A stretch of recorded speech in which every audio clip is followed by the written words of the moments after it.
Unaweza kusema dili ama ofa ya Simba ilimchanganya kabisa kocha wa Stellenbosch aliyepita Steve Barker, ambaye ameishi ndani ya kikosi cha Stellenbosch kwa miaka 9, lakini jana sasa ameweza kutambulishwa kuwa kocha mkuu wa Simba.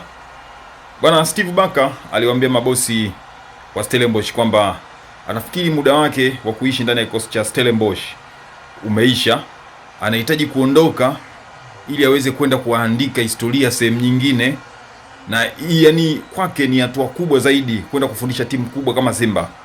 Amesema ameona hii ni nafasi kubwa ya yeye kuendelea kutengeneza jina lake kwenye ulimwengu wa soka hili la Afrika. Kwa hiyo akaamua bwana kuomba kuondoka ndani ya kikosi cha Stellenbosch. Naye CEO wa kikosi cha Stellenbosch, Robbie Bernard, akasema ni jambo zuri kwa kocha huyu kuondoka kwenda kutengeneza maisha sehemu nyingine. Wataendelea kumkumbuka kwa sababu yeye ni chanzo cha msingi wa kikosi cha Stellenbosch kufika ambapo kimefika wakati huu. Akisema jambo moja kubwa zaidi kwamba kocha huyu amekaa pale kwa mechi 309.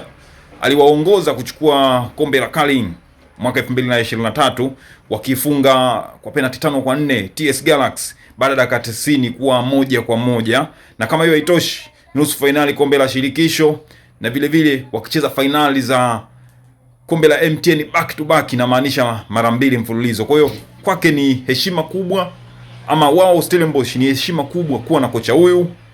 Wataendelea kumuunga mkono, wanamuunga mkono alivyokuja Tanzania, na anamtakia kila laheri apate mafanikio ndani ya kikosi cha Simba. Lakini ofa ya Simba imemvutia zaidi kwa sababu Steve Barker anaamini anaweza kaitumia Simba kutengeneza jina kubwa zaidi. Kumbuka Fadlu Davis alikuja Simba akiwa kocha wa kawaida, akatengeneza jina lake akapita hivi.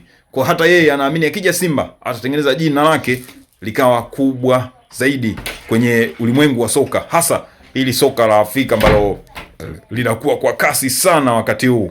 Na Steve Barker ndiye kocha mpya wa kikosi cha Simba.